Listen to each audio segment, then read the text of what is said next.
This is Lucinda Harstrick. My first experience with filmmaking was in high school. I had a high school teacher named Matt Lawrence, and he did the digital filmmaking pathway at Ballard High School out in Seattle. So I got my start there with like PSAs and music videos. I think one of the first PSAs I did was for keeping your ears safe by turning your music down. So that's like the first thing I remember making.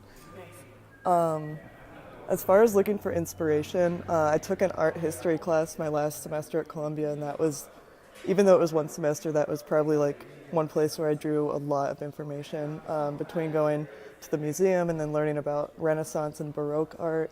Baroque is like my personal favorite. Other than that, I just try to watch movies because you see more stuff and you realize what you like and what you want to make.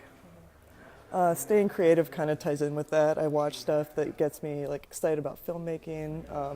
Lately there's been a lot of web series and stuff going on in Chicago, which is really nice to see that you can get picked up and make stuff without having like $1 million budget. So just seeing people my age create stuff is inspiration for me. What elements? I mean, I'm a DP, cinematographer, AC, so I find myself looking a lot at light and colors in movies. I try to pay more attention to things like editing and stuff that I don't know as much about, but I always end up looking at how the shot looks and how I would try to recreate it. I try to think of what they did to create the look in the movie, and if the shot makes me feel a certain way, I try to figure out like why it makes me feel this way. To kind of get to the root of how light and emotion can work together. I think a strength of mine that has served me well on film, I think in recent years, just standing up for myself and not letting people talk down to me because I'm a woman or because I'm younger than them or any of that. So I've gotten way more comfortable with telling people when they're out of line. Not being rude, but I'm not going to let myself get walked on, and I'm not going to let my crew get walked on.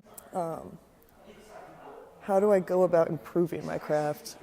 Stuff like this, just working with DPs that have different vision and do stuff a different way than I would do it, because that's how you learn to do new things.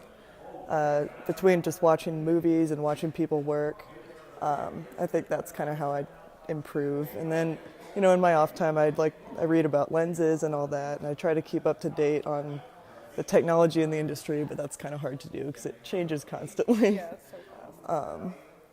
One rule I have for myself on set, I think I can be too fast-paced like in my own head, so I think being able to slow down, I might be ready to go, I might be ready to get the shot, but remembering that there's other departments and other things happening, and I have to sometimes remind myself that it's okay to slow down for a second.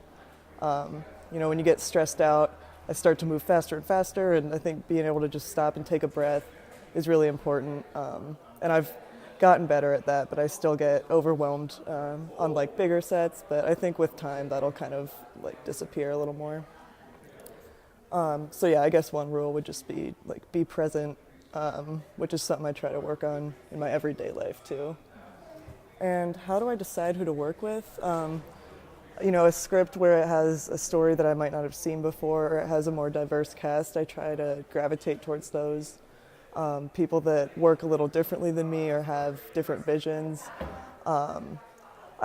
It's more like who I don't want to work with. I don't want to work with anyone that'll, laugh at me if I have questions. I don't want to work with anyone that's so rigid in their ideas that they won't even be open to any new ideas. But I do want to I like working with someone that knows what they want. So I think someone you can kind of compromise, like, I love that idea, what if we did this, that kind of thing. I think as long as someone's not dismissive of new concepts or ideas, then we'll get along pretty well. And that's Lucinda Harstrick.